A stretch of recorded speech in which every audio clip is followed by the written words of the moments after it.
తెలంగాణని తీసుకుంటే అబద్ధ ప్రచారాలతో అబద్ధ వాగ్దానాలతో తెలంగాణ ప్రజల్ని వాళ్ళ నాయకత్వాన్ని మళ్ళీ ఒకసారి మాటల గారి మాయావతకి మోసగారైన అప్పుడున్న శాసనసభ్యుడు ఇప్పుడున్న ప్రస్తుత ముఖ్యమంత్రి ఎంత పెద్ద మోసం అంటే రాజకీయాలలో నైతిక విలువలు ఓకే కొన్ని శాసనసభలు ఉన్నప్పుడు ఒక రాజ్యాంగబద్ధమైన ఉన్నత పదవుల్లో అధిష్ఠించే ముందు మనం కొన్ని నీతి నియమాలు విలువలతో కూడిన రాజకీయాలు తెలంగాణ రైతులు వెన్నుపోటు వచ్చినట్టు కడుపులో కత్తులు దిప్పినట్టు అందరినీ రెచ్చగొట్టి డిసెంబర్ 9 నాడు నేను ముఖ్యమంత్రిని అవుతాను, మా ప్రభుత్వం వస్తుంది, మీరెవ్వరు రుణాలు చెల్లించకండి, 1 లక్షల నుండి 1 లక్ష కూడా తెచ్చుకోండి, ఉన్న పొలంగా బ్యాంకులకు వెళ్ళండి అని చెప్పిన ప్రస్తుత కొడంగల్ ముఖ్యమంత్రి డిసెంబర్ 9 నుంచి చెక్కు బుక్కు కనబడతలేదు, చెక్కు బుక్కు మీద సంతకం పెట్టిన పెన్ను కనబడతలేదు. కానీ కొడంగల్కు దోసుకపోవడానికి 1000 కోట్లు, దక్షిణ తెలంగాణకు దోసుకపోవడానికి కోట్లు 1000 కోట్లు, సుమారు 20,000 కోట్ల అప్పు ఈ 4 నెలల్లో సుమారు అప్పు తీసుకొచ్చి ఎటువంటి అభివృద్ధి లేకుండా మోసపూరిత ప్రకటనతో రైతు రుణమాఫీ లేదు, ఆడబిడ్డలకు 2,500 సుమారు 1,83,00,000 ఉన్న స్త్రీలకు 18 సంవత్సరాలు పైబడిన స్త్రీలకు 2,500 ఆ లక్షలు కానీ ఊసు లేదు, కౌలు రైతులకు 12,000 ఇస్తున్న ఆ ఊసు లేదు, రైతు భరోసా కింద 15,000 ఇస్తున్న ఆ భరోసా లేదు. ఏ భరోసా లేకుండా ఇక్కడ అవినీతికి తెరలేపి 1000 కోట్లు కాంట్రాక్టర్ను భయపెట్టి హైదరాబాద్ ఉన్న బిల్డర్లను భయపెట్టి ఢిల్లీకి సంచులు పెట్టదని సరిపోతుంది ఇప్పుడున్న కాంగ్రెస్ ప్రభుత్వానికి. మంత్రులు మొత్తానికి ఈరోజు ఉత్తర తెలంగాణని పక్షపాత ధోరణితో ఎటువంటి నిధులు లేకుండా ఎటువంటి మత్స్య శాఖ లేకుండా ఎక్కడైతే ధర్మం గెలిచిన ప్రత్యేకంగా పగబట్టినట్టు ప్రస్తుత కొడంగల్ ముఖ్యమంత్రి మంత్రి పదవులు ఇవ్వకుండా ఎటువంటి అభివృద్ధికి నోచుకోకుండా ఆ ఉన్న అప్పుల నిధులైనా కానీ కొడంగల్కు దక్షిణ తెలంగాణకు తరలించుకోకుండా ఖమ్మం కావచ్చు, మహబూబ్ నగర్ కావచ్చు, నల్గొండ కావచ్చు, ఈరోజు 33 జిల్లాలలో ఏదైనా నిధులు ఈ రాష్ట్ర వాటా ఏదైతే ఉందో సుమారు 30,000 కోట్లు ఆదాయం 4 నెలల్లో సుమారు 18-20,000 కోట్లు అప్పు, 50,000 కోట్లు ఆ ప్రాంతానికి దోసుకుపోతున్నారు, ఆ ప్రాంతానికి అభివృద్ధి చెందుతున్నారు. కాబట్టి ఇప్పటికైనా ఈరోజు రాష్ట్రం ఎదుర్కొంటున్న సమస్యలు ప్రధాన సమస్య మోసం చేసిండ్రు. ఇప్పటికైనా చెప్తున్నాం ముఖ్యమంత్రి గారికి, ముఖ్యమంత్రి గారు చెక్కులు రెడీ అయ్యింది, రైతులకు రుణమాఫీ చేస్తున్న సుమారు 34,000 కోట్లు రుణమాఫీ చేస్తే ఏదైతే ఎన్నికల కోడ్ ముసుగు పెట్టుకున్నామో ఒక మోసగారిలాగా మేము అన్ని పార్టీలు ఎమ్మెల్యేలు మజ్లిస్ కావచ్చు, బీఆర్ఎస్ కావచ్చు, భారతీయ జనతా పార్టీ కావచ్చు, అందరం కలిసి ఈరోజు రెడీగా ఉన్నాం. దాంట్లో నుంచి కూడా మిత్రులు ఫోన్ చేశారు, అన్న రైతులు ముఖ్యం, ఈ మోసకారి ప్రభుత్వం, ఈ రజాకార కాంగ్రెస్ ప్రభుత్వం, రౌడీలను పెంచి పోషిస్తున్న కాంగ్రెస్ ప్రభుత్వం ఇచ్చామంచాలంటే అందరం ఒకటవుదాం, రైతుల గురించి తెలంగాణ ప్రజల గురించి ఒకటవుదామని. అందుకోసమే ఈ వేదికగా ప్రధానంగా ఇక్కడున్న కొడంగల్ ముఖ్యమంత్రి గారిని వారు దక్షిణ తెలంగాణ మంత్రులు, ఎందుకంటే ప్రత్యేకంగా ఎందుకంటే ఉత్తర తెలంగాణ కూడా ఇద్దరు, దాంట్లో వాళ్ళకు ప్రాధాన్యత లేని పోస్టులు, మామూలు ఎటువంటి ప్రాధాన్యత లేని పోషించారు. కాబట్టి ఉన్నదల్ల ఖమ్మం, తుమ్మల నాగేశ్వరరావు, పొంగులేటి శ్రీనివాసరెడ్డి కావచ్చు, విక్రమార్కాన కావచ్చు, నల్గొండ మంత్రులు కావచ్చు, మహబూబ్ నగర్ ద్వారా అహంకారి జూపల్లి కృష్ణారావు, అడుగడుగున అహంకారం, అడుగడుగున ప్రజాస్వామ్యాన్ని అపాసన చేసే ఈ జిల్లా ఇన్ఛార్జ్ మంత్రికి కూడా నేను వేదిక చెప్తున్నాను, దయచేసి ఉత్తర తెలంగాణ పగబట్టకండి. మీరు ఎంత పగబట్టినా ఉత్తర తెలంగాణ అంత కాషాయమయం అయిపోయింది, ఇక దక్షిణ తెలంగాణ మొదలు పెట్టండి. మా నిధులు, మా నియామకాలు, మా ప్రాధాన్యత క్రమం మాకు కావాలి. ఇక ఈరోజు రాష్ట్రంలో సంఘటన చెల్లించారు అని ఇక్కడున్న ప్రభుత్వం ప్రత్యేకంగా మైనారిటీలకు వెన్నుదన్ను నిలిచి దాడులు చేస్తే దాడులు జరిగినప్పుడు బాధితులకు ధైర్యం చెప్పాల్సిన ప్రభుత్వం ఒక్కరికి ప్రభుత్వ వింగులు విభాగాలు, అధికారులు కావచ్చు, పోలీసు వ్యవస్థ కావచ్చు, మంత్రులు కావచ్చు, ముఖ్యమంత్రి కావచ్చు, కూతవేటు దూరం ఉన్న చెంగిచెర్లకు ఒక్క మంత్రి పోలేదు, ఒక్క పోలీసు అధికారి పోలేదు. అమాయకులైన హిందువులు ఒక్క 50 మంది మామూలు ఎస్సీ ఎస్టీ కులాలకు చెందిన పేదలు భారతదేశంలో హిందువులకు ఉన్న ఒకే ఒక దేశం, ఆ దేశంలో హోలీ పండుగ జరుపుకొని చిన్న మైక్ పెట్టుకుంటేనే 500 మంది స్టార్ట్ చేశారు. కొట్టిన చోట కొట్టకుండా ఆడబిడ్డల ఒళ్ళంతా బట్టలు చిగటెట్టు కొట్టు. అప్పుడు ఎవరు రారు, ఎవరు లేని హిందూ సమాజానికి మేమే ఇంకా ఉంటే మాకు వాళ్ళు, వాళ్ళకి మేము. కాబట్టి ఈ మీడియా ముఖంగా చెప్తున్న హిందువులందరికీ మనకు ఎవరు రారు, మనకెవరు లేరు. మన కన్నీళ్లు మనమే తోడ్చుకోవాలి. గాయాలవుతే కూడా ఐడిమెంట్ మనమే పూసుకోవాలి. చట్టం లేదు, ప్రభుత్వం లేదు, ధైర్యం చెప్పేవాడు లేడు, దయ చూపేవాడు లేడు ఈ రాష్ట్రంలో. ఎలా అయితే ఉత్తర భారతం అంతా ఎట్లయితే రామమయమైంది, జగమంతా రామమయం, ఉత్తర భారతం అంతా రామమయం. అలా అయితేనే మనం బతకగలుగుతాం. దక్షిణాదిన కానీ తెలంగాణ వ్యాప్తంగా కానీ రామనామమయం కావాలి. ప్రతి మనిషిలా రోమము రామనామం పలుకాలి. చెట్టు గాలి అన్నీ కూడా రామనామంతో నిండిపోవాలి. అప్పుడే చెంగిచెర్ల లాంటి సంఘటన జరగదు. ఇంకా మేము పార్టీలకు అతీతంగా ఆదర్శంగా భావించే ఉత్తమ్ కుమార్ రెడ్డి అలియాస్ యూసఫ్ ఖాన్ గడ్డాలు ఎందుకు వేస్తున్నారు ఇప్పుడు అర్థమైంది. మేమేదో అనుకున్నాం, మా దేవుడి గురించి వేస్తున్నారు అనుకున్నాం. మీరు ముస్లింల కన్వర్ట్ అవుతారు పెంచున్నారు ఇప్పుడు తెలుసుకున్నాం. ముందు జాగ్రత్త హిందువులందరినీ చంపేసి ముస్లింగా ఏర్పడి దేశాన్ని వాళ్ళు ముస్లింలపై బతుకుదామని గడ్డాలు వేస్తున్నారు ఏదో తెలుసు. ఎటువంటి సిగ్గు లజ్జ లేకుండా అర్హతలు మర్చిపోయి, అధికారాలు మర్చిపోయి, భారత రాజ్యాంగం మీద ప్రమాణం చేసామని మర్చిపోయి, ఉన్నత విలువలు ఉన్న వ్యక్తులు, భారత నౌకాదళంలో నేవీలో పనిచేసిన ఒక అధికారి అంతా నిస్సిగ్గుగా మాట్లాడుతున్నాడంటే ఈ కాంగ్రెస్ వాళ్ళు ఈ దేశాన్ని, హిందువులను ఏం చేస్తారు ఒకసారి ఆలోచించుకోవాలి. ఎలా చేస్తావు ఉత్తమ్ కుమార్ రెడ్డి గారు అలియాస్ యూసఫ్ ఖాన్ గారు? ఏ హక్కు ఉంది సిఐఏ మీద రాష్ట్రానికి? భారత చట్టసభలు, పార్లమెంటు, రాజ్యసభ రెండు ఆమోదించిన బిల్లుని భారతదేశంలో ఉన్న భారత రాజ్యాంగం ప్రకారం ఏ రాష్ట్రమైనా ఆమోదించాల్సిందే, ఇంప్లిమెంట్ చేయాల్సిందే.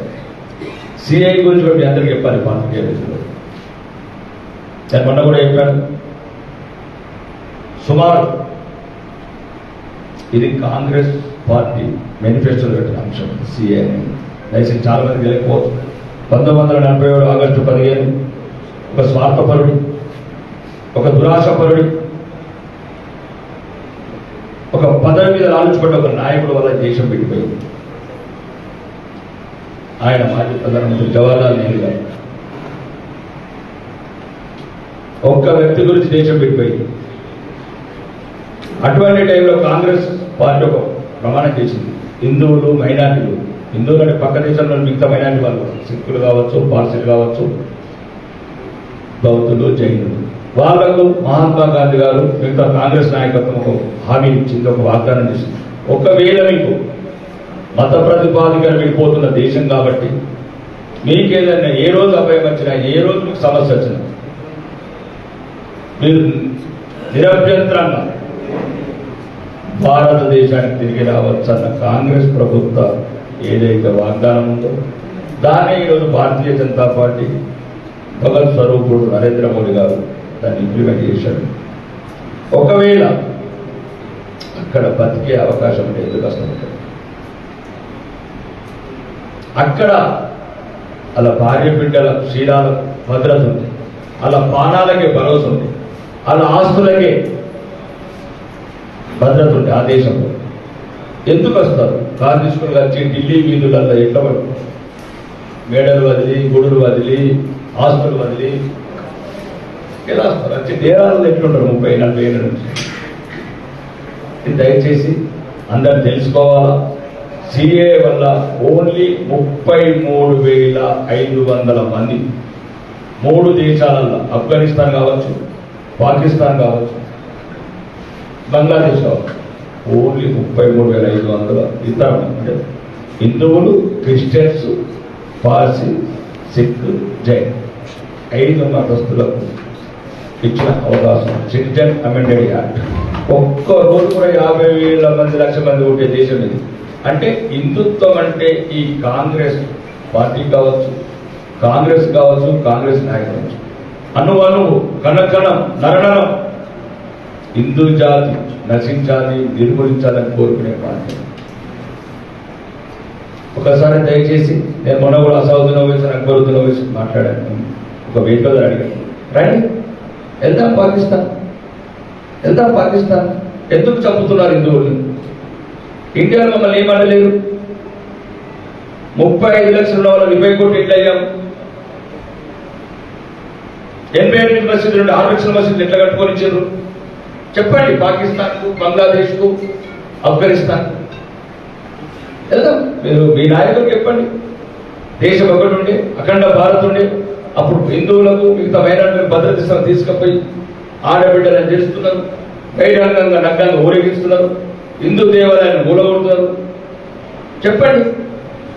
4,600 మందిరాలుంటే 20 మందిరాలు ఎట్లా చేశారు? భద్రత ఉంటే, బతుకుంటే వాళ్ళు వచ్చేవాళ్ళు కాదు. కాబట్టి దాన్ని ఆ బేస్ తీసుకొని సిఏ అమెండెడ్ యాక్ట్ చేయడం జరిగింది. ఇంకొకటి అంటాడు, నిన్నగాక మొన్న ఇంకా దిగలేదు యువరాజు నిషేధ్ గారు అంటాడు. ఏం మాట్లాడుతారు అర్థం. కల్వకుంట్ల తారక రామారావు గారు మాజీ మంత్రి, ప్రస్తుత శాసనసభ్యుడు, మరి కాబోయే టెలిఫోన్ ట్యాపింగ్ వల్ల ఏమవుతాడో తెలియని వ్యక్తి మధ్య భ్రమించి మాట్లాడుతున్నారు. జై శ్రీరామ్ అన్నది అంటే అన్నం పెడతాను, జై శ్రీరామ్ అంటే ఉద్యోగాలు ఇస్తాయా అన్నాడు. నెక్స్ట్ కేటీఆర్ జై శ్రీరామ్ అంటేనే 83 కోట్ల మందికి ఫ్రీ రేషన్ ఇస్తున్న నాయకుడు పార్టీ. జై శ్రీరామ్ అంటే ముఖ్యంగా మీడియా మిత్రుల పరంగా చెప్తున్నాను మీకు ఉదాహరణ. నిజమే, జై శ్రీరామ లేకపోతే మాకు మానాలు లేవు, పానాలు లేవు. మానము పానం లేనప్పుడు అన్నం ఏం చేసుకోవాలి? కరెక్టే మీరు మాట్లాడండి. జై శ్రీరామ్ అన్నం పెడుతున్నాను. మా ఆడబిడ్డలు కందేశ్ వాలిలాగా మానం పోయి, కాశ్మీర్ లాగా పానాలు పోయితే అన్నం ఏం చేసుకోవాలి? కేటీఆర్ ఆవిడ కుహాన లౌకికవాదులాగా, ప్రత్యేకంగా కాంగ్రెస్ వాదులాగా సందేశ్ కానీ. కాబట్టి మేము బతకాలా, ముఖ్యంగా గౌరవంగా బతకాలా. నిజామాబాద్లో ఇక్కడ బతకడం వేరు, దిబ్బ ప్రాంతం ఇక్కడ ఈ ప్రాంతంలో బతకడం వేరు, అర్సబిల్లో బతకడం వేరు. బతుకులో 2 బతుకులు ఉంటాయి, భయపడి బతకడం, గౌరవంగా బతకడం. సిఏ కానీ ఎట్టి పరిస్థితుల్లో ఏది అవును. చాలామంది అడుగుతున్నారు భారత రాజ్యాంగం నుంచి ఒకటే. భారత రాజ్యాంగం ఎట్టి పరిస్థితుల్లో మౌలిక సూత్రాలు టచ్ కూడా వచ్చింది. ఏదైతే అంబేద్కర్ గారు రాసిన మహోన్నత వ్యక్తి, మేధావులందరూ కలిసి రచించిన, లిఖించిన ఒక స్వర్ణమయమైన బుక్కు భారత రాజ్యాంగం. దాన్ని అన్ని రకాలుగా రిసీవ్ చేసిన పార్టీ ఏదంటే ఈ భారతదేశంలో కాంగ్రెస్. సుమారు ఒకటి చెప్తున్నాం, మత ప్రతిపాదకన దేశాన్ని విడదీశారు. మళ్ళీ సెక్యులర్ పదం ఎందుకు వచ్చింది? సెక్యులర్ పదవి ఉంటే పాకిస్తాన్ ఎందుకు విడగొట్టింది? 1975 అమెండెడ్ 42 ద్వారా రాజ్యాంగ సవరణ చేసినప్పుడు ఎందుకు అవసరం పడింది సెక్యులర్ పదం? సెక్యులర్ పదవి ఉంటే దేశాన్ని విడగొట్టే అవసరం ఏమొచ్చింది? ఆ రోజు ఒక్క నాయకుడు జవహర్లాల్ నెహ్రూ చేసిన ఒక పాపం వల్ల 42 లక్షల మంది హిందువులు వారం రోజులు వచ్చారు. రైలు పట్టాల మీద 2,50,000 మంది ఆడబిడ్డలు అరాచకాలు అత్యాచారాలతో రైలు పట్టాల ప్రాణాలు కోల్పోయారు. కాబట్టి అడుగడుగున ఈ దేశానికి ఈ ధర్మానికి ద్రోహం చేసే బాధ్యత ఉందంటే ఇంకొక ఆయన మనమడు రాహుల్ గాంధీ दादा तो देश को तोड़ दिया, उन्होंने जोड़ने के लिए लोग गली गली సాధనేమో విడగొట్టిన దేశాన్ని జోడో యాత్ర చేయగలుగుతారు. కాబట్టి దేశం సుభిక్షంగా ఉండాలా, ధైర్యంగా ఉండాలా, ప్రజలంతా కుల మతాలకు అతీతంగా భద్రత ఉండాలంటే భారతీయ జనతా పార్టీ నాయకత్వం అవసరం. నరేంద్ర మోడీ గారు 3వసారి ప్రధానమంత్రి ఆవశ్యకత ఎంతో దేశాన్ని ముఖ్యంగా అందరూ అనుకుంటున్నారు నరేంద్ర మోడీ గారి నాయకత్వం దేశాన్ని. ఒకవేళ నరేంద్ర మోడీ గారు లేకపోతే ఇప్పటికే 3వ ప్రపంచంగా మొదలయ్యారు. ఒకవైపు రష్యా ఉక్రెయిన్ ఉద్రిక్తలు కావచ్చు, హమాస్ పలస్తీనా ఇజ్రాయెల్ లాంటి దేశాల మధ్య యుద్ధాలు కావచ్చు, అది 3వ ప్రపంచ యుద్ధం కాకుండా ఆపగలుగుతున్నాడంటే ఈరోజు అమెరికా అధ్యక్షుడైనా యూరోపియన్ యూనియన్ లీడర్లైనా నరేంద్ర మోడీ గారి నాయకత్వమే కోరుకుంటున్నారు. ప్రపంచ శాంతితో కాబట్టి ఈ దేశంలో ముఖ్యంగా ఈ రాష్ట్రంలో ఈ బీఆర్ఎస్ అనే పార్టీ ఇంకా మునిగిపోయే పడవ మునిగిపోతుంది కూడా. మునగటం మొదలైంది. దానికి ఉదాహరణగా మీరు చాలా చూశారు. మీ ఫామ్ ఇస్తే కూడా మెంబర్ ఆఫ్ పార్లమెంట్ మీ ఫామ్ ఇస్తే ఉంటాడు వదిలి పడేసేస్తున్నారు. కాబట్టి ఇంకా దాని గురించి మనం చర్చించే అవసరం లేదు. ఇక ఉన్నది రాష్ట్రంలో భారతీయ జనతా పార్టీ ఒకటి, ఇంకొకటి ప్రజాకారుల పార్టీ అయిన కాంగ్రెస్ పార్టీ. కాబట్టి ఈ దేశం అభివృద్ధి చెందాలన్నా మధ్యతరగతి కావచ్చు, ఉన్నత వర్గాలు కావచ్చు, పేదలు కావచ్చు, అభివృద్ధి ఉచిత రేషన్ కావచ్చు, ఆయుష్మాన్ భారత్ కావచ్చు, ప్రధానమంత్రి ఆవాస్ యోజన కావచ్చు, సుమారు మేము చేసి 4 కోట్ల ఇల్లు కావచ్చు, ప్రధానమంత్రి ఆవాస్ యోజన 9 కోట్ల సురక్ష గ్యాస్ కనెక్షన్ కావచ్చు, 12 కోట్ల ఆడబిడ్డల శౌచాలయాలు కావచ్చు, 83 కోట్ల మందికి ఉచిత రేషన్ కావచ్చు, 50 కోట్ల మందికి జన్ధన్ ఖాతాలు కావచ్చు, 20,000 కోట్ల ముద్రా లోన్స్ కావచ్చు, రైతులకు 21 లక్షల కోట్ల రుణాలు కావచ్చు, 1,25,000 వ్యవసాయ సబ్సిడీలు కావచ్చు, 50%కే యూరియా లాంటి ఎరువులు కావచ్చు, ప్రతి సంవత్సరం రివ్యూ చేస్తే గిట్టుబాటు ధరలు కావచ్చు. ఒకవైపు అభివృద్ధి 8 లైన్ల తార్ రోడ్లు కావచ్చు, ఎయిర్పోర్ట్లు కావచ్చు, సీ పోర్ట్లు కావచ్చు, వందే భారత్ ట్రైన్లు కావచ్చు, విదేశీ ఎగుమతులు కావచ్చు, విదేశీ పెట్టుబడులు కావచ్చు. ఈరోజు ప్రపంచమంతా ఎక్కడ చూసినా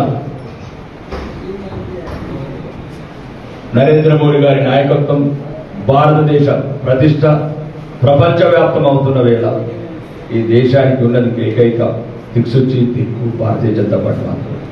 కాంగ్రెస్ ఎక్కడ కూడా చూడండి, ఏ రాష్ట్రంలో కూడా కాంగ్రెస్ లేదు. ముఖ్యమంత్రులు కూడా వెళ్ళిపోతున్నారు పార్టీ. హిమాచల్ ప్రదేశ్లో కూడా వెళ్ళిపోతున్నారు. ఇది ఇక్కడ ఒక మోసపూరితమైన వాతావరణం. తెలంగాణలో మాకున్న సమాచారం ప్రకారం పార్లమెంట్ తర్వాత, ఎలక్షన్ల తర్వాత అన్ని ఫలితాల ద్వారా రాష్ట్ర నాయకత్వం వాళ్ళే కాంగ్రెస్ అంటే 12 వర్గాలు ఉంటాయి. వాళ్ళే ఉంటాడుకుంటారు. కమిషన్ల దగ్గర, పంచుకున్న దగ్గర, మెగా కమిషన్ల దగ్గర పోయి బ్లాక్ మెయిల్ చేసే దగ్గర ప్రతి కాంట్రాక్టర్ గదగదగా వెళ్ళిపోతున్నారు. ఈ రోజు సుమారు 35,000 కోట్ల బిల్లుల 9% తీసుకుని డబ్బులు ఇస్తున్నారు.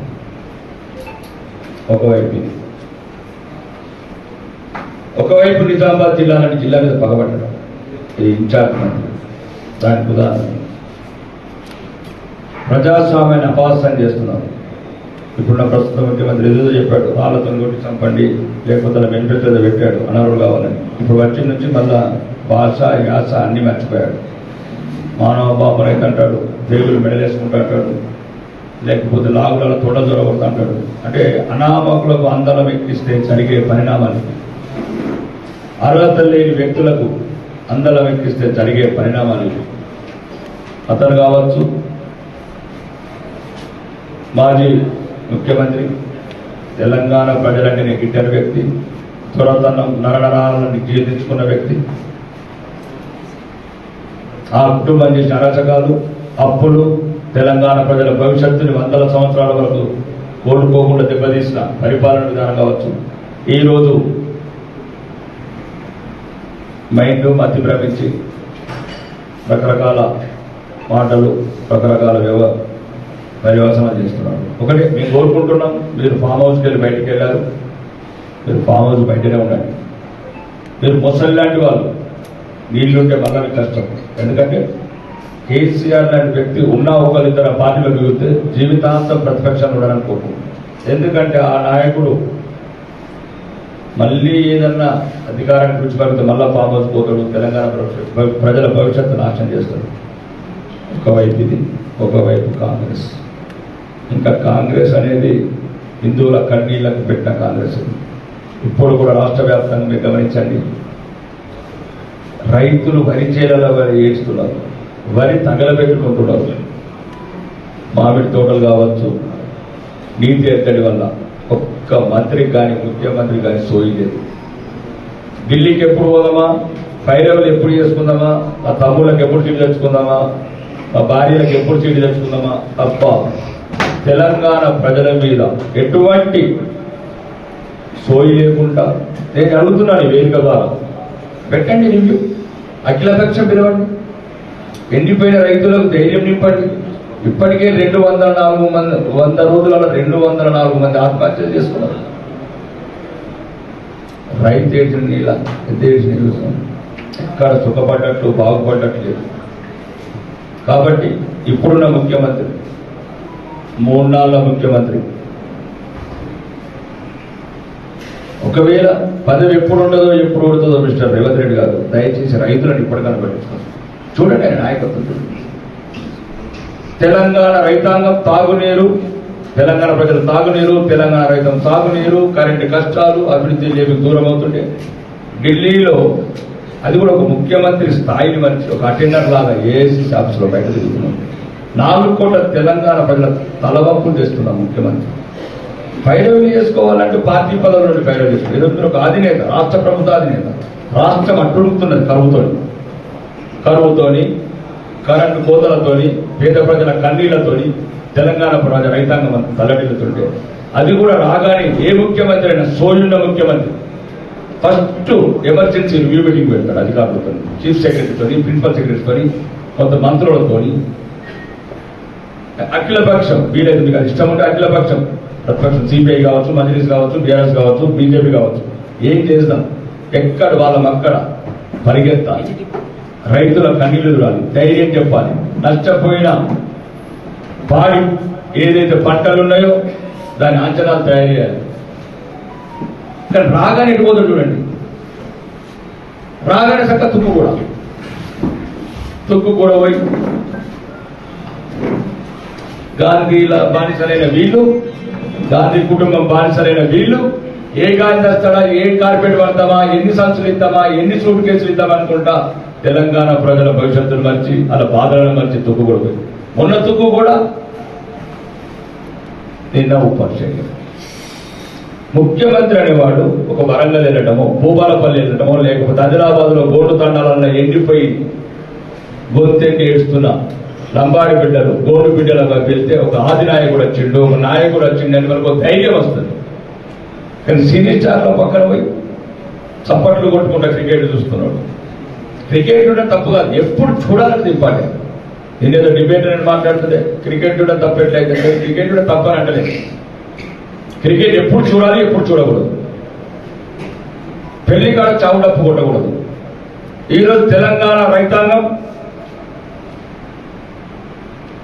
ఎవరి వైపు చూడాలి అర్థం కావట్లేదు, ఎక్కడ చూడాలి అర్థం అవుతుంది. కారణానికి దేవుని మొక్కల్లా కనిపించే కళ్ళబొల్లి మంత్రులు, ఈ రజాకర్ కాంగ్రెస్ కళ్ళ కనబడతలేరు. ప్రతి ఒక్కడు పైరవులు ఎవరు చూసినా ఫైళ్ళు కట్టల కొద్ది ఫైల్ హైదరాబాద్. కాబట్టి ఈ కాంగ్రెస్ ప్రభుత్వానికి ముఖ్యంగా మేము డిమాండ్ చేయడం ఏంటంటే ఈరోజు రైతులకు సంబంధించి తక్షణమే ఎకరా 25,000 నష్టపరిహారం ఇవ్వాలి. తక్షణమే 2 లక్షల రుణమాఫీ. మేము అది కూడా చెప్పాము. అందరం కలిపి సుమారు 55 మంది ప్రతిపక్ష ఎమ్మెల్యేలను అందరం కలిసి ఢిల్లీకి వస్తాం. ఎలక్షన్ కోడ్లో తప్పించుకోకు రేవంత్ రెడ్డి. నీ అలవాటు, నీ మాట, నీ చేత, నీ అహంకారం తలకెక్కింది. అది త్వరలోనే కాంగ్రెస్లో నాయకులే నీ సాటి నాయకులు తీస్తారు. నీ అహంకారాన్ని నేను మాట్లాడవలసిన లేదు. నువ్వు ఎట్లయితే మా అలాంటి ఎమ్మెల్యేని ప్రతిపక్షాన్ని అవమానం పాలు చేస్తున్నావో, ప్రజాస్వామ్యయుతంగా వ్యవస్థలో అవమానం చేస్తున్నావో దానికి తగిన ప్రతిఫలం నువ్వు అందిస్తావు. అందుకోసమే చెప్తున్నాం, ప్రతిపక్ష పాత్రగా ప్రతిపక్ష పార్టీగా 5 ఏళ్ళు నిలిచి కొట్లాడుతాం ప్రజల తరఫు నుంచి. మాకెవరి ప్రభుత్వం తోయాలా, ఎవరి ప్రభుత్వం కదలాలా, ఎవరి ప్రభుత్వం టచ్ చేయాలా. నువ్వు టచ్ చేస్తే మానవ లేదా నువ్వు టచ్ చేస్తున్నావు. నువ్వు టచ్ చేసి నీ టచ్ చేస్తూ పోతాడు. కాబట్టి ఇప్పుడు రైతులకు సంబంధించిన రుణమాఫీ రైతులకు ఆల్రెడీ అప్పటికి నిన్న కూడా ఒక బ్యాంకర్స్ వచ్చి రైతులను నానా రకాల ఇబ్బంది పెడుతున్నాం. నోటీసులు ఇచ్చి మాకు రేవంత్ రెడ్డితో సంబంధం లేదు, ముందు డబ్బులు కట్టారు. కనీసం ఏదన్నా సిగ్గు లజ్జ శరమిక పదాలు ఉండి ఇప్పుడు మాట్లాడకపోతే నాకు, ఎందుకంటే రసాయనకరంగా ఉన్నాయి పదాలు. నీకే కొద్దిగా ఈ రాజకీయ వ్యవస్థలో నిన్ను ఎన్నుకున్న ప్రజల మీద అభిమానం, కృతజ్ఞత ఏంటంటే ఇమ్మీడియట్లీ రేపే చెక్ మీద సంతకం పెట్టు.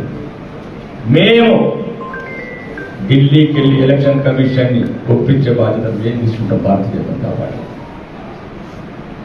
రైతులకు వెంటనే 2 లక్షల రుణమాఫీ చేయాలి. ఎకరా 25,000 నష్టపరిహారం ఇవ్వాలి. రైతులకు, కౌలు రైతులకు సుమారు వరికి ఒక క్వింటాలకు 500 రూపాయల బోనస్ కావచ్చు. కౌలు రైతులకు 25,000, 15,000, 12,000 రూపాయలు రైతు భరోసా కావచ్చు. మిగతా రైతులకు సంబంధించి యుద్ధ ప్రతిపాదన ఎక్కడెక్కడ సమస్యలు ఉన్నాయో ప్రతి 33 జిల్లాలు తిరిగి మంత్రులను మహిళలు మానేయండి, డబ్బులు వసూలు చేయడం మానేయండి, ప్రజల గురించి పట్టించుకోండి. ఇక ముఖ్యంగా హిందువులు ఈ రాష్ట్రంలో ఇప్పటికీ చెంగిచెల్ల పంచం. నేను ఇప్పుడు కూడా చెప్తున్నాను. నిన్న కూడా కొంత ముస్లిం సోదరులు అన్నారు, మీరు అన్నది కరెక్టే అన్న. ఎందుకంటే నెల రోజులు ఎందుకు రాత్రి 24 గంటల షాప్స్ ఓపెన్ చేయడం ఏమవసరం? తీవ్రవాదాన్ని పెంచడానిక, ఉగ్రవాదాన్ని పెంచడానిక రాత్రుల్లో బాంబులు తయారు చేయాలన్నా? నిజామాబాద్ చోట కూడా ఎన్నో కంప్లైంట్లు వస్తున్నాయి. 3 గంటల వరకు గుండరు. 3 గంటలు షాపింగ్ ఎప్పుడు చేస్తారండి? ముస్లింస్ 90% పేదలే ఉంటారు. 3 రోజులు చాలు షాపింగ్ చేయడానికి. అంటే ఒక తీవ్రవాదాన్ని పెంచడానికి, ఒక ఉగ్రవాదాన్ని పెంచడానికి, అలాగే రాత్రులు అవకాశం ఇవ్వడానికి కాంగ్రెస్ బలిన కుట్ర. ఉగ్రవాదం, తీవ్రవాదం దొరికితే కాంగ్రెస్లకు ఏం కాదు, చచ్చేది భారతీయ జనతా పార్టీ హిందువులే చేస్తారు. కాబట్టి వాళ్ళు ఎట్లన్నా కన్వర్టెడే. కాబట్టి ఇట్లాంటి ప్రణాళికలు చేస్తున్నారు. దయచేసి ఇట్లాంటి తీవ్రవాదం, ఉగ్రవాద కూతకిచ్చే ఇట్లాంటి పనులు కూడా చేయొద్దు. రెండోది ఏంటంటే ఇట్లా దీనివల్ల వ్యవస్థ మొత్తం దెబ్బతింటుంది. హిందువులలో కూడా చాలా పండుగలు ఉన్నాయి, దసరా, నవరాత్రులు ఉంటాయి. మీరు ఇవ్వండి మాకు 20 రోజులు, 24 రాత్రులు. మరి మాకెందుకు ఇవ్వరు? ఒక గంట ఎక్కువ ఇవ్వమంటే ఉన్న చట్టాలని చూపిస్తారు. రాజ్యాంగం మా గురించి రాశారా, లేకపోతే ఇలా ప్రత్యేకంగా మన వదిలేరా? ఇప్పుడున్న కాంగ్రెస్ ప్రభుత్వం విముక్తి అయితేనే ఈ తెలంగాణ కానీ దేశానికి కానీ ప్రశాంతత ఉంటుంది. ముఖ్యంగా అమెరికన్ రక్షణ శాఖ కార్యదర్శి చెప్పినట్లు భారతదేశం ప్రశాంతంగా ఉంటేనే, దృఢంగా ఉంటేనే ప్రపంచం మొత్తం ప్రశాంతంగా ఉంటాం. కాబట్టి ఇప్పుడున్న ఈ ఎన్నికల రంగంలో ఎటువంటి హామీలు నిలబెట్టుకొని ఈ ప్రభుత్వాన్ని గుణపాఠం చెప్పాలి. హిందువుల గౌరవం నిలవాలి. హిందువుల సమస్యల మీద అడుగడుగున నిర్లక్ష్యం చూపుతున్న ఈ కొడంగల్ ముఖ్యమంత్రి ప్రభుత్వం మీద మనం ప్రతీకారం తీర్చుకోవాలంటే ఇదే సరైన మే 13 సరైన రోజు. కాబట్టి కాంగ్రెస్ ప్రభుత్వం ఇప్పటికైనా కళ్ళు తెరిచి ఉన్న 3 నెలల్లో 3-4 ముచ్చట రైతులకు కానీ ఎవరెవరికైతే 6 గ్యారెంటీలు కూడా చెప్తున్నాను. ఏ గ్యారెంటీ అమలు కాదు, అన్ని మోసకూడదు. అతను భద్రాచలంకి వెళ్ళాడు, ఏంటంటే ఆ డబల్ ఇందిరా మహిళ అట్టపెట్టలు చూపించాడు. కాటన్ ఇప్పటి వరకు నేను మా కలెక్టర్ గారిని అడిగాను, అక్కడ హౌసింగ్ సెక్రటరీ అని ఒక్క బెనిఫిషియర్స్ అన్న ఫైండ్ అవుట్ ఎట్లా స్థలాలు ఉండి ఇల్లు లేని వాళ్ళు ఎంత అనేది లేదు, స్థలాలు లేని వాళ్ళు ఎంతమంది లేదు, ఎటువంటి డాటా లేకుండా ఒక తెలంగాణ ప్రజలను మభ్యపెట్టడానికి భద్రాచలంలో పోయి ఎలక్షన్ కోడ్ వస్తుంది కదా ఒక 4 డబ్బాలు చూపించాడు ఇందిరా మిల్లని. కాబట్టి అడుగడుగున 420 లక్షణాలు మోసపూరిత లక్షణాలు ముఖ్యమంత్రి. కాబట్టి మేము కూడా తగిన చర్య ఆదేశం ప్రకారం 420 ప్రకారం చీటింగ్ కేసు పెట్టాలనుకుంటున్నాం. ఈ రాష్ట్ర ప్రభుత్వం మీద ఎట్లయితే రైతులను తలవంపులు చేసిందో, రైతులకు రుణమాఫీ చేయకుండా మాటలు చేయకూడదో తర్వాత ఈ ఎలక్షన్ల తర్వాత చర్య తీసుకుంటాం. ముఖ్యంగా ఎటువంటి పథకాలు అమలు చేయలేదు. అది చేసింది ఏదో ఉచిత బస్సు అంటారు, ఉచిత బస్సు ప్రయాణం మీద అవి పాత బస్సులు ఎక్కించి ఆడబిడ్డలందరినీ కావాలని ప్రతీకారం తీర్చుకుంటున్నాడు. ఏ జన్మలు వేసుకున్న పాపమో ఈ తెలంగాణ ప్రజలు. ఆ 10 రూపాయల బస్ ఛార్జ్కు 10,000 రూపాయలు ఆర్థోపెడిక్ బిల్ అవుతున్నది. 100 మంది ఆర్థోపెడిక్ డాక్టర్లు చెప్తున్నారు.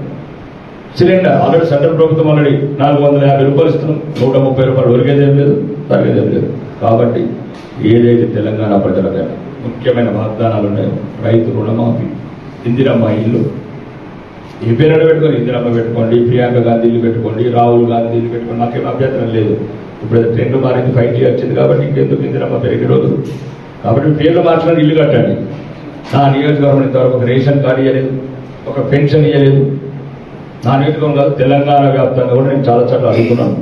ఒక్క పెన్షన్ అని ఇవ్వండి, ఒక్క రేషన్ కార్డు. ప్రతిదానికి ఎన్నికలకు కూడా అడ్డంకి పెట్టుకోకండి. ఎన్నికలకు కూడా అడ్డంకి పెట్టుకుంటే మీరు బంగాళాలు ఎందుకు పోయిన మంత్రులు? రేవంత్ రెడ్డి 7 కార్ల కాన్వాయిల కమ్మని నల్లని కాన్వాయిలు ఎట్లా తిరుగుతున్నావు రేవంత్ రెడ్డి? తెలంగాణ ప్రజలు ఇచ్చిన వాగ్దానాలు నెరవేర్చిన తర్వాతనే మీరు ఆ రాజభోగాలు అనుభవించండి. తెలంగాణ ప్రజల పనులతో ఏర్పడ్డ రాజభోగాలు.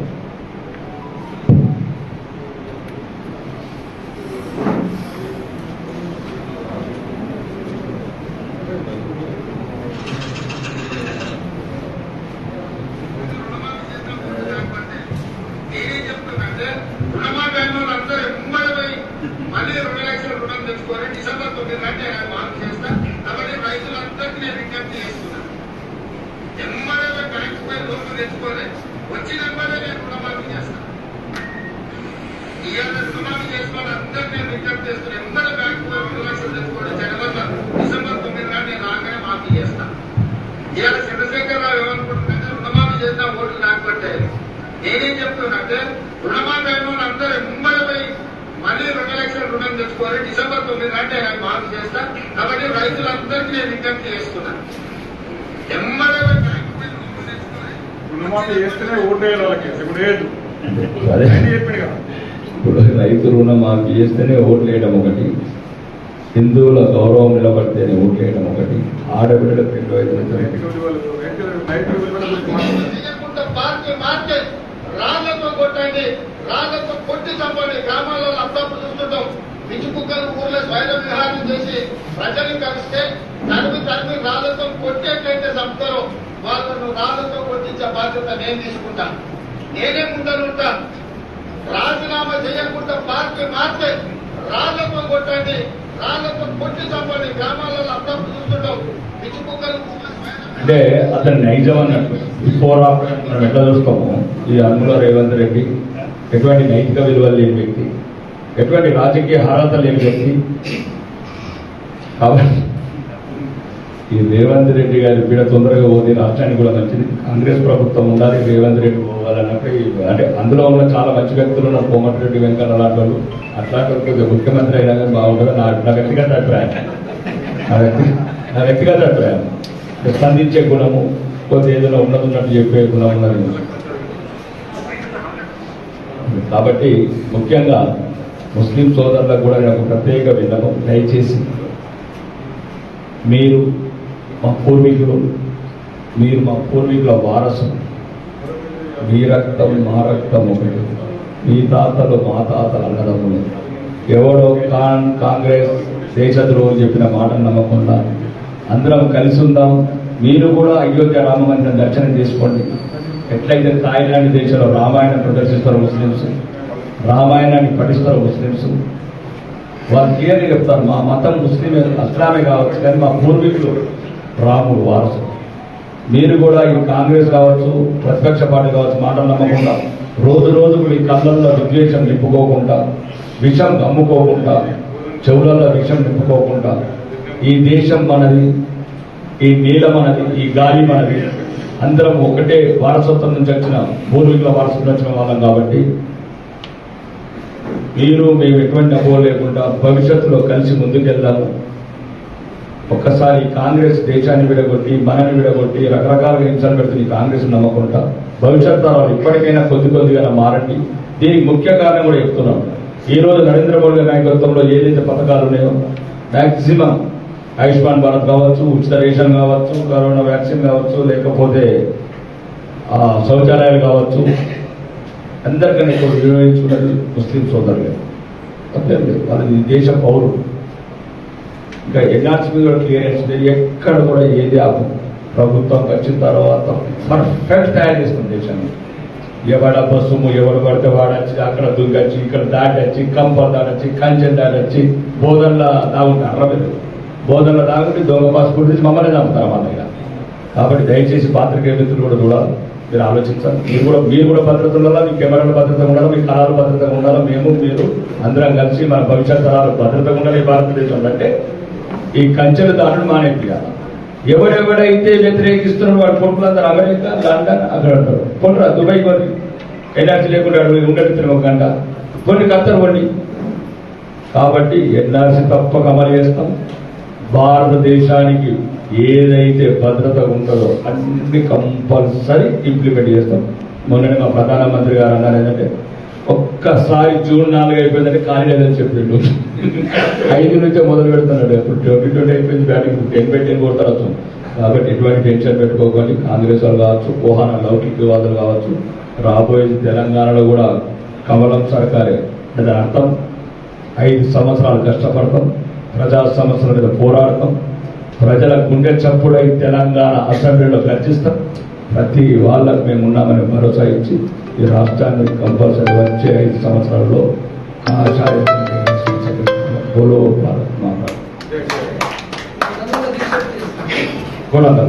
ఆఫ్టర్ పార్లమెంట్ ఎలక్షన్ ఇప్పుడు కోల్ అయిపోయిన తర్వాత నిన్ననే ఓఎస్డీ గారిని కలవడం జరిగింది. 3,500 ఇస్తేనే 3,500 ఒప్పుకోను. రేవంత్ రెడ్డి గారు స్పెషల్ కోటా కింద పెట్టుకున్న 33,000 ఇళ్ల 6,500 కావాలి, 10,000 ఇల్లు కావాలని చెప్పారు. కంపల్సరీ కోడంగల్కి వెళ్తాం. దాంతోపాటు నిన్నగాక మొన్న ఏదైతే తెలంగాణ అసెంబ్లీ వేదికగా అడిగాను 150 కోట్లు ఇంటిగ్రేటెడ్ మోడల్ స్కూల్ సుమారు 3,000 మంది పేద పిల్లలు SC ST minority integrated model school Kodangal start అయింది. కొబ్బరికాయ కొట్టాడు కోడంగల్ ముఖ్యమంత్రి కూడా కొబ్బరికాయ కూడా కొట్టాడు. మనం నిన్నగాక ఒక వారం రోజుల క్రితమే టీవీ9 డిబేట్లో ఆ రోజున ఇన్ఛార్జ్ అసెంబ్లీలో కమిట్మెంట్ ఇచ్చిన మంత్రి గారు సమాధానం ఇచ్చారు. ఎమ్మెల్యే గారు మీరు ఇచ్చిన ఏదైతే ఇంటిగ్రేటెడ్ మోడల్ స్కూల్ ఉందో నేను సర్క్యులేట్ చేశాను కానీ అని చెప్పారు. దక్షిణ తెలంగాణకి ఏది తీసుకెళ్తున్నారో ఉత్తర తెలంగాణని ఒక మోడల్గా ఆ ముందు తీసుకోమంటున్నాను. కాబట్టి అది కూడా సాధిస్తాను. Any questions?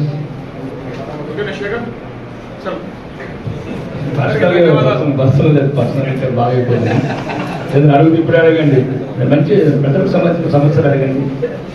ఇంత మంచి మేధావులు, విలేకరులు, స్థానిక సమస్యలు మీకున్న ఏదైనా క్లారిఫికేషన్స్ ప్రజలకి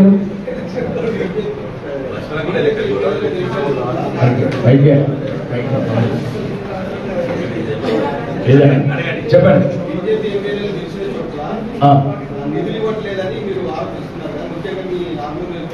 అవును, అదే చెప్పాను, టచ్ చేస్తాను చెప్పాను. రేవంత్ రెడ్డి టచ్ చేస్తాను చెప్పాను. అది చెప్పాలి కాంగ్రెస్ నాయకులకు. కాంగ్రెస్ ప్రజాస్వామ్యయుతంగా ఎన్నుకోబడ్డ, అదే చెప్తున్నా నేను చెప్పడమే. అది నిన్ను ఎన్నుకున్న చేతులు ఎట్లున్నాయో కొడంగల్లో నన్ను ఎన్నుకున్న చేతులు ఆర్మూర్లో ఉన్నాయని చెప్తున్నాను. మాకు లేని తిండి కింద కూర్చుని తినితే కొడంగల్లోకి ఎలా అని అడుగుతున్నా. నా పన్నులు నా వాటలు ఎందుకు ఇవ్వమని అడుగుతున్నా. నా కన్నీళ్ళు ఎందుకు చూడమని అడుగుతున్నా. ఆ చిన్నయానంలో కోసి ఎందుకు చూడవు. ఎట్లా 1,424 కోట్లు ఎట్లా కొండవుతావు. ఎటువంటి నైతిక విలువ లేని ఒక ఉన్నతమైన రాజ్యాంగబద్ధమైన పదవులు కూర్చున్నా ఏమన్నా నాకు అర్థం కాదు. ఏమన్నాడు అంతకుముందు? గజ్వేల్, సిరిసిల్ల, సిద్దిపేట్, గజ్వేల్, సిరిసిల్ల చూసినావా రాళ్లతో కొట్టుమని? అపరిచితుడు, మోసకారి, అహంకారి. కాబట్టి ప్రజాస్వామ్యయుతంగానే చెప్పాను, ఇప్పటికి కూడా చెప్తున్నాను. అందరం ఏకమవుతాం. అవమానించిన మీరు ఒక్కరు అవమానిస్తున్నాడా? చివరికి కాంగ్రెస్ లో కూడా ఎక్కడైనా అవమానిస్తున్నారు. దళితులను కింద కూర్చొని వీడు అన్నం పెడుతున్నారు, పూజలు చేస్తున్నారు. చూశారు కదా మీడియా మిత్రులు, మీరే కదా ఫోటోలు పెట్టింది, మేము పెట్టామేంటి? మీరే కదా పెట్టింది. ఇప్పుడు మా విక్రమార్కాలని అట్లా కూర్చుని పెడతారా? తప్ప కాదా? మీరు పెట్టిన ఫోటోలు మేము అడుగుతున్నాం. చివరికి కాంగ్రెస్ చూడండి, అందరం ఎమ్మెల్యేలు. నేను అదే చెప్తున్నాను, బహిరంగంగా చెప్తున్నాను. ఆ రోజు కూడా చెప్తున్నాను. ఆ రోజు టీవీ9 కోమటిరెడ్డి వెంకటరెడ్డి గారు చెప్పారు, అన్న కంపల్సరీ టచ్ చేస్తానని. ప్రజాస్వామ్యయుతంగా టచ్ చేస్తాను. అవిశ్వాస తీర్మానం పెడతాం. ఈ మోసకారి, అహంకారి, తప్పుడు వాగ్దానాలు చేసి తలపొగరెక్కిన కొడంగల్ ముఖ్యమంత్రి గారు ప్రజాస్వామ్యం. మమ్మల్ని ఎమ్మెల్యేగా గౌరవించినప్పుడు ఆయన ముఖ్యమంత్రికి ఎందుకు గౌరవించాలి? మమ్మల్ని ఎమ్మెల్యే గౌరవించని చూపెళ్లి కృష్ణరావు మంత్రిగా నేను ఎందుకు గౌరవించాలి? ఎవడు కొలాపురోడు, ఎవడు కొడంగలోడు, ఎవడు కోమటిరెడ్డి? 72,000 చేతులు ఓట్లేస్తే గెలిచిన భారతీయ జనతా పార్టీ అభ్యర్థి. మేమందరం చెప్తున్నాం ప్రజాస్వామ్యయుతంగా. తెలంగాణ అసెంబ్లీలో చెప్పాను, ఎక్కడైంది? మమ్మల్ని అవమానం పాలు చేస్తారని చెప్పాను. మమ్మల్ని అవమానం చేస్తారు. మీరు ఏం చేస్తారు? అవమానం చేస్తారు. మమ్మల్ని అవమాన పాలు చేసిన ప్రతి ఒక్కరు మాజీ మంత్రులు, మాజీ ముఖ్యమంత్రులు కావాలని కోరుకుంటున్నాను. అదే తప్పేముంది? నా కన్ను దృష్టిని ఇంకో కన్ను ఖండించాలని నేను ఎట్లా కోరుకుంటా? నా చేతి కొట్టడం నీ చేతులు దాన్ని ఎందుకు కోరుకుంటాను? నా కడుపు కొట్టినప్పుడు నీ కడుపు ఉండాలని నేను ఎట్లా కోరుకుంటా? 35 గ్రామ పంచాయతీలు 70 సంవత్సరాల ప్రజాస్వామ్య దేశంలో గాంధీజీ కలలు కన్నా గ్రామ స్వరాజ్యంలో 6 నియోజకవర్గంలో 35 గ్రామ పంచాయతీలు. చెప్పండి మీడియా మిత్రులు, 75 సంవత్సరాల ప్రజాస్వామ్య దేశం. మొత్తానికి సెంట్రల్ ఫండ్స్ అయితే ఎన్ఆర్జీఎస్ ఫండ్స్ ఉంటే 34 గ్రామ పంచాయతీలు కొబ్బరికాయలు కొడదాం రా అన్నా అని చెప్తే మంత్రి గారిని 20 సార్లు ఫోన్ చేస్తారు. ఎవడు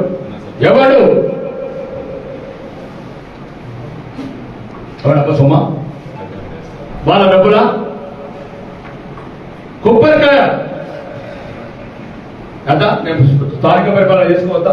సర్పంచ్ల గౌరవం ఉండద్దా? సర్పంచులు సెక్రటరీలు, ముఖ్యమంత్రి, మంత్రులు కూర్చోవాలా? గ్రామాలలో కూడా అది కూడా సెక్రటరీ కదా. గ్రామ ప్రథమ పౌరులు కూర్చోవలసిన గ్రామాలలో 35 గ్రామ పంచాయతీలు.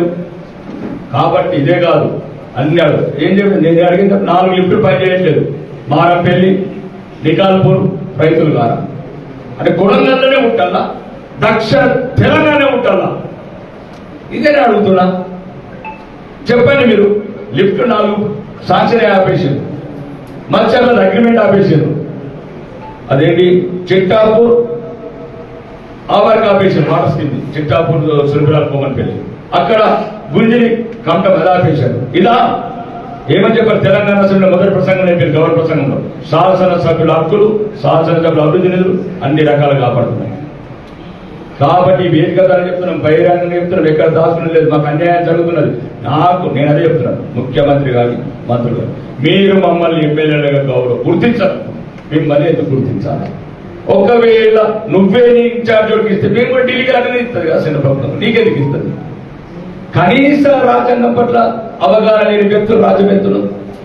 ఇప్పుడు నువ్వు ఎవరైతే ఇన్ఛార్జ్, ఎవరిది ముఖ్య కారకుడు? ఎటువంటి నైతిక విలువలు లేని ముఖ్యమంత్రి.